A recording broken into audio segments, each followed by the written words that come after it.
کو چھوڑے گا، اس کے ساتھ نہیں لگا رہے گا، اللہ تعالیٰ اس شخص کو کچل کر رکھ دے گا، اللہ اس شخص کو کچل کر رکھ دے گا۔ اور فرمایا کہ جس نے اسے چھوڑ کر کسی اور جگہ سے ہدایت حاصل کرنے کی کوشش کی تو اللہ تعالیٰ اس کو گمراہ کر دے گا۔ قرآن کو چھوڑ کر کسی اور جگہ سے ہدایت حاصل کرنے کی کوشش کی تو اللہ اس کو گمراہ کر دے گا۔ اور یہ قرآن اللہ تعالیٰ کی مضبوط رسی ہے، اور یہ حکیمانہ نصیحت ہے، اور یہی سیدھا راستہ ہے۔ یہ قرآن وہ چیز ہے کہ تخیلات اسے غلط راستے پر نہیں لے جا سکتے، اور زبانیں اس میں کسی قسم کی آمیزش نہیں کر سکتی، ملاوٹ نہیں کر سکتی۔ فرمایا علماء کبھی اس سے سیر نہیں ہو سکتے، خواہ اس کو کتنا ہی پڑھو یہ پرانا نہیں ہوتا، جتنا مرضی اس کو پڑھو، ایک مرتبہ پڑھو پھر پڑھنے کو اس کے دل چاہتا ہے، یہ پرانا نہیں ہوتا، اس کے عجائبات کبھی ختم نہیں ہوں گے۔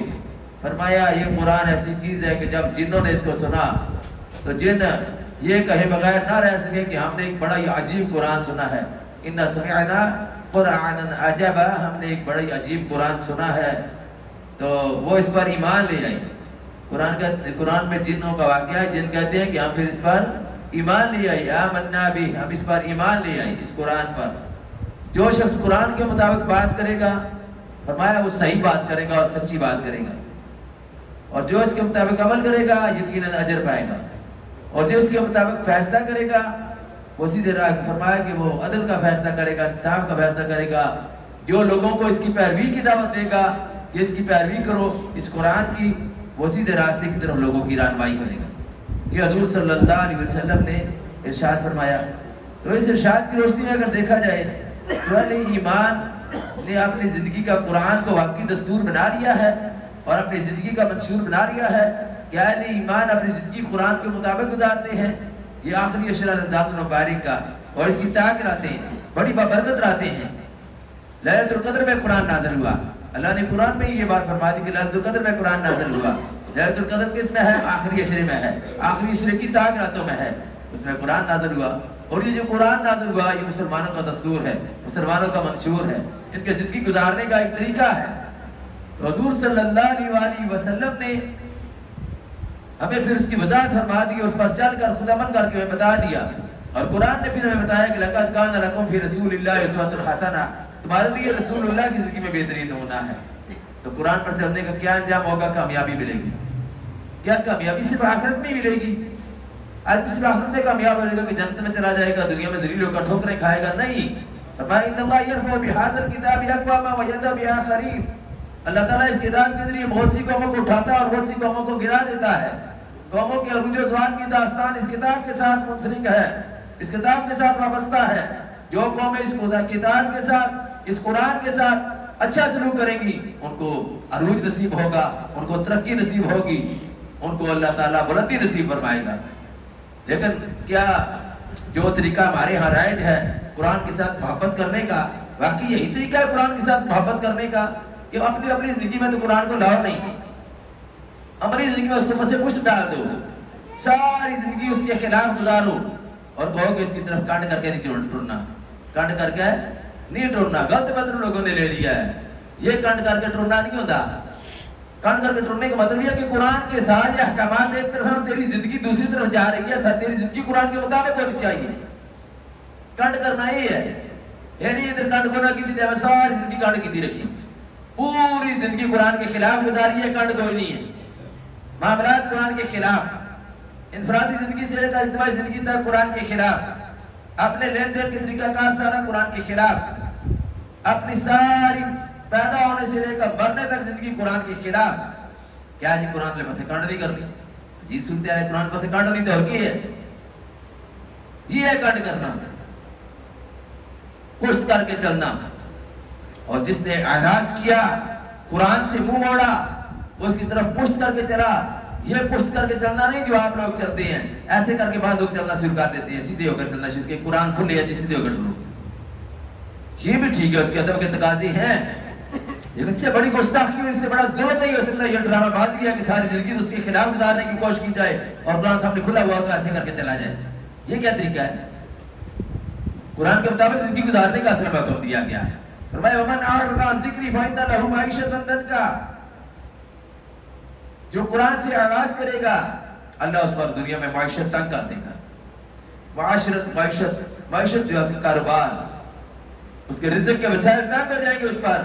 ومن اعرض عن ذکری فإن له معیشۃ ضنکا ونحشره یوم القیامۃ اعمی.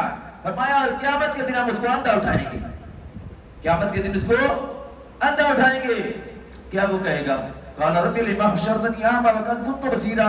یا اللہ میری تو نظر ٹھیک تھی، میں جب مرا تھا میری آنکھیں ٹھیک تھی، یہ کیا کیا تو نے مجھے اندھا اٹھایا؟ اللہ کیا فرمائے گا؟ قال كذلك اتتك آیاتنا فنسیتها وكذلك اليوم تنسى. تیرے پاس میری آیتیں آئی تھی، میرا قرآن تیرے پاس آیا تھا، تو نے اس کو بلا دیا تھا، زندگی ساری اس کے خلاف گزاری تھی، اپنی مرضی کی زندگی گزاری تھی. تیرے شادی بھی اپنی مرضی کے تھے، تیرا مرنا جینا اپنی زندگی مرضی کا تھا، تو رسوم الواحد کا بندہ تھا، تو میرا بندہ نہیں بن کر دنیا میں رہا. آج تو یہ کہتا ہے کہ مجھے اندھا کیوں اٹھایا؟ ذالک تنسى. فرمایا کہ تو نے مجھے دنیا میں بلایا تھا، آج میں نے تجھے اندھا کر دیا اور میں نے بھی تجھے بلا دیا. اس لیے اعراض قرآن سے منہ موڑنا یہ ہے قرآن کی طرف پشت کرنا، قرآن کی طرف کٹ کرنا. اپنی زندگیوں کو قرآن کی سیرت، قرآن کے مطابق اپنی زندگیوں کی سیرت بنانی چاہیے، اپنی زندگیوں کو قرآن کے مطابق بنانے کی فکر اور کوشش کرنی چاہیے. لیکن ماحول اور معاشرہ کس طرف جا رہا ہے؟ ہم تو یہ دیکھتے ہیں کہ سارے کا سارا آب ہی بگڑا ہوا ہے، نیچے سے لے کر اوپر حکمران تک، حکمران سے لے کر نیچے تک سب کے اندر قرآن کے ساتھ محبت تو ہے ہی نہیں ہے جس طرح ہونی چاہیے. قرآن کے جو تقاضے ہیں وہ تو پورے کرنے کی کوشش ہی نہیں کوئی بھی کرتا، اپنی مرضی کی ہر وقت زندگی کرنے کی گزارنے کی کوشش کرتا ہے. میں بے لگام زندگی گزاروں، شتر بے مہار زندگی گزاروں، جس طرح منہ ہو اس طرح منہ اٹھا کر چل پڑوں اور قرآن کو ایک طرف رہنے دوں، پھر کہوں مجھے قرآن کے ساتھ بڑی محبت ہے. یہ سب ڈرامہ بازی.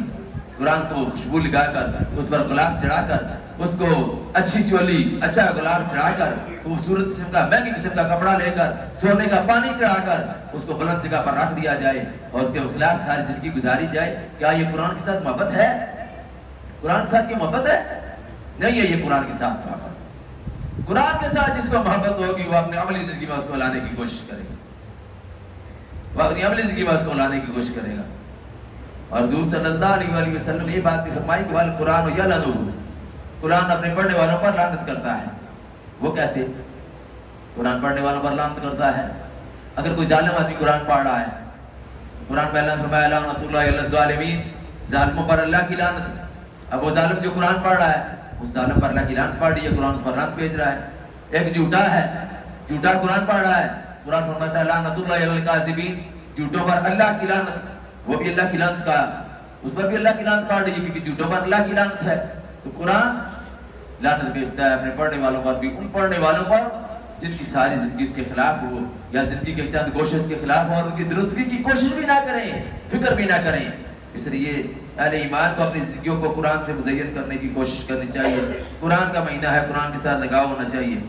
پھر یہ مہینے کی جو تاک رات ہے 27ویں رات، اس میں پاکستان بھی منا ہے. 14 اگست 27 رمضان 1947، 27 رمضان رات 27ویں کی تھی. اللہ کی شان. لوگ نعرہ بھی لگا رہے تھے پاکستان کا مطلب کیا؟ لا الہ الا اللہ. اللہ نے قرآن نازل بھی 27ویں کو کیا، لیلۃ القدر کی رات میں کیا، جو تاک رہتے ہیں ان میں سے کسی رات میں نازل کیا. اور زیادہ تر ایک روایت 27ویں کے بارے میں بھی ہے. تو پاکستان بھی اللہ نے 27ویں میں دیا کہ میں نے تم کو قرآن دیا تھا، میں تم کو یہ پاکستان دے رہا ہوں. قرآن اور پاکستان میں کرو نظام قرآن کا نافذ. ہمیں تو سارے مسلمان، لیکن قرآن کے نظام کے نفاذ کی بات کون کرتا ہے؟ یہاں پر تو یاشیاں کرنے کے لیے قرآن طبقہ آتا ہے، جو بھی آتا ہے پیٹ پوجا کر کے ملک کو لوٹ کر فرار ہو جاتا ہے. نہ ان کو قرآن کے ساتھ کوئی دلچسپی ہے، نہ اس کے ساتھ کوئی دلچسپی ہے. ان کو پتہ ہی نہیں کہ 27 رمضان جو ہے قرآن کے نزول کا دن ہے، قرآن کے نزول کی تاریخ ہے. نہیں معلوم. کیسے معلوم ہو؟ ان کو صرف انگریزی تاریخ 14 اگست معلوم ہے.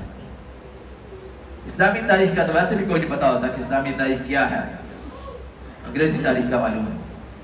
اس لیے اہل ایمان کو جو ان کے شعائر ہیں، قرآن ہے، اس کے ساتھ خاص طور پر اپنی وابستگی رکھنی چاہیے. اس کے متعلق معلومات ہونی چاہیے کہ یہ کب نازل ہوا، اس کے احکام کیا ہیں، اس نے رہن سہنے کے کیا طریقے میں بتائے ہیں، دوستی دشمنی کے کیا طریقے بتائے ہیں، حق اور باطل کا کیا طریقہ بتایا ہے، سچ اور جھوٹ کا کیا طریقہ بتایا ہے، صحیح اور غلط کا کیا طریقہ بتایا ہے. ہمارے سامنے سے بالکل ٹوک اور واضح چیز کر دی ہے، بالکل ہر چیز واضح اور روشن ہے. ہمارا کام ہے اب اس پر عمل کرنے کی فکر اور کوشش کرنا. اللہ کی طرف سے ہمارے پاس یہ خط آیا ہے، پھر اس خط کو ہم نے سمجھنے کی کوشش بھی نہیں کی. اگر کسی ملک کے حکمران کا کھاتا آ جائے، بڑے حکمران نہیں کسی چھوٹے کا ہی کھاتا آ جائے، انگلش میں لکھا ہوا ہو، آدمی نہ جانتا ہو، اس کو خفگی رہتی ہے، پریشانی رہتی ہے، ٹینشن رہتی ہے، پتہ نہیں کیا اس میں لکھا ہوگا، ڈی سی او صاحب نے پتہ نہیں کیا لکھ چھوڑے ہیں، ایسا جو ساتھ تنخواہ ہے پتہ نہیں کیا لکھا، وزیر اعلیٰ علی پاس کھاتا ہے پتہ نہیں کیا لکھا، بے چینی، پریشانی، گھبراہٹ، یہ لکھا۔ خالق کائنات سے جو کھاتا ہے اس سے کوئی پریشانی نہیں کہ اس نے کیا لکھا ہے، اس کو بھی میں سمجھنے کی فکر اور کوشش کروں۔ رمضان مبارک کا مہینہ میں یہ بھی سبق دیتا ہے، افلا یتدبرون القرآن، اور تم قرآن میں تدبر کیوں نہیں حاصل کرتے، قرآن میں غور و فکر کیوں نہیں کرتے، ام علی قلوب اقفالها، کیا تمہارے دلوں پر تالے چڑھے ہوئے ہیں؟ اللہ فرما رہے ہیں افلا یتدبرون القرآن ام علی قلوب اقفالها۔ اس لیے ان قرآن مجید کی آیات پر ہمیں عمل کی فکر اور کوشش کرنی چاہیے اور قرآن کو سمجھنے کی کوشش کرنی چاہیے۔ صحابہ کرام رضوان اللہ تعالیٰ عنہ عربی زبان جانتے تھے، اس کے باوجود حضور صلی اللہ علیہ وسلم ان کو قرآن مجید کی تفہیم کا کام کرتے تھے، قرآن مجید کے تدبر کا کام کرتے تھے، تفکر کا کام کرتے تھے، قرآن کو سمجھاتے تھے۔ صحابہ کرام قرآن سمجھتے تھے، مسجدوں کے اندر درس قرآن کی ٹولی ہوتی تھی، جماعت ہوتی تھی، اور حضور صلی اللہ علیہ وسلم لوگوں کی اصلاح فرما رہے ہوتے تھے، ان کو مسائل بتا رہے ہوتے تھے، قرآن کی آیات کے نزول کے متعلق لوگوں کو معلوم نہ ہو تو ان کو اس کے نزول کے شان نزول بتا رہے ہوتے تھے۔ قرآن مجید کی آیات کا اگر مفہوم واضح نہ ہو تو ان کو مفہوم واضح کر کے بتا رہے ہوتے تھے۔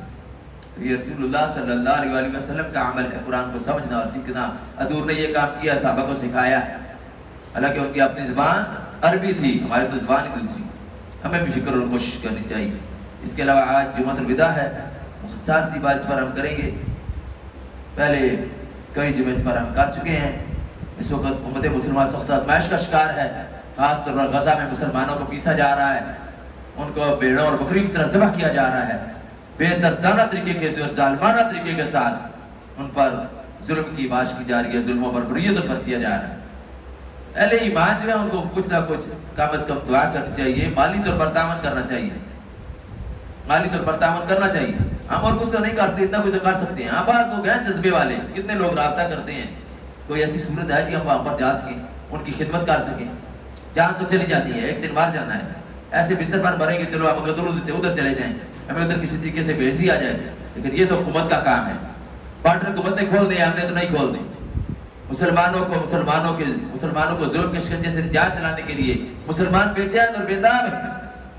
مسلمان ہی نہیں، کافر بھی بعض جگہ ان کی ہمدردی کر رہے ہیں کہ بھئی چھوٹے چھوٹے معصوم بچوں کو مارا جا رہا ہے، معصوم بچوں کو ظلم پر ظلم کیا جا رہا ہے، ذبح کیا جا رہا ہے، عورتیں ان کی عصمت دری کی جا رہی ہے، ان پر بھی ظلم و زیادتی کی باش کی جا رہی ہے، نہ گھر ہے، نہ چھت ہے، نہ کھانے کو کچھ میسر ہے، وہ اس طرح کی زندگی گزار رہے ہیں۔ ایسی کیفیت میں جب مسلمان زندگی گزار رہا ہو، ویسے تو اسلام ہمیں یہ تعلیم دیتا ہے کہ کوئی بھی انسان اس طرح کی زندگی گزار رہا ہو، خیر الناس من ينفع الناس، انسانوں میں سب سے بہتر ہوا جو انسانوں کے لیے بہتر ہو۔ تو اس لیے وہ کافر ہی کیوں نہ ہو، اگر ان پر بھی ظلم و ستم کیا جا رہا ہو تو ان کو ظلم و ستم سے نجات دلانا اہل ایمان کی ذمہ داری ہوتی ہے۔ پھر وہ تو ہمارے مسلمان بھائی ہیں جن پر ظلم ہو رہا ہے، وہ تو وہ لوگ ہیں جن کے بارے میں حضور صلی اللہ علیہ وسلم کہا کہ المؤمن للمؤمن كرجل واحد، سارے مسلمان ایک جسم کی طرح ہیں۔ آنکھ کو تکلیف ہوتی ہے سارا جسم بے چین ہو جاتا ہے، سار کو تکلیف ہوتی ہے سارا جسم بے چین ہو جاتا ہے۔ ان کی بے چینی تو ہمیں ہونی چاہیے، بے چینی کا ادنا درجہ تو یہ ہونا چاہیے کہ ہم کم از کم مالی طور پر تو تعاون کیا کریں۔ فطرانے لوگوں نے دی ہیں، صدقات دی ہیں، زکاتیں دی ہیں، ٹھیک ہے، اپنی مرضی سے دی ہیں، بے شک دیں۔ ہمارا مقصد مسئلہ سمجھانا ہے، جبر نہیں ہے، فورس نہیں ہے۔ مسئلہ سمجھانا یہ ہے کہ دیکھو یہ کہ کس جگہ زیادہ ضرورت ہے، زیادہ ضرورت کس جگہ ہے، مظلوم لوگ کس جگہ ہیں، جنگی کیفیت میں کون لوگ زندگی گزار رہے ہیں، جنگ کے ظلم کے سائے میں کون لوگ زندگی گزار رہے ہیں، ان کے ساتھ تعاون کرنا کیا ہمارا فرض نہیں ہے؟ ہم اللہ کو کیا جواب دیں گے؟ جو کچھ کر سکتے ہیں وہ کچھ تو کریں۔ اس کا مطلب یہ ہوا کہ ہمارے دلوں کی اتنی بے چینی نہیں ہے، اتنی خفگی اور پریشانی نہیں ہے، کوئی ٹینشن نہیں ہے، ٹھیک ہے، مرتے ہیں مرتے رہے، ہمیں کیا اس سے؟ پڑھائی کیا پڑھی تجھے اپنی بھیڑ دوں، میرا گھر ٹھیک رہنا چاہیے، میرا ملک ٹھیک رہنا چاہیے، میرا گاؤں ٹھیک رہنا چاہیے، مجھے دوسروں کے ساتھ کیا کرتا ہے؟ اسلام اس چیز کی تعلیم نہیں دیتا۔ اسلام نے لا الہ الا اللہ محمد رسول اللہ کی بنیاد پر مسلمانوں کو جمع کیا ہے، تمام خطے ختم، تمام علاقے ختم، تمام ملکوں کی سرحدیں ختم کر کے لا الہ الا اللہ کے پلیٹ فارم پر رسول اللہ نے جمع کیا ہے، اور اللہ نے بھی اسی پر جمع کیا ہے۔ انما المؤمنون اخوہ، فرمایا اس کا مسلمان آپس میں بھائی بھائی ہیں، کسی بھی خطے کا ہو، کسی بھی علاقے کا ہو، کسی بھی ملک کا ہو،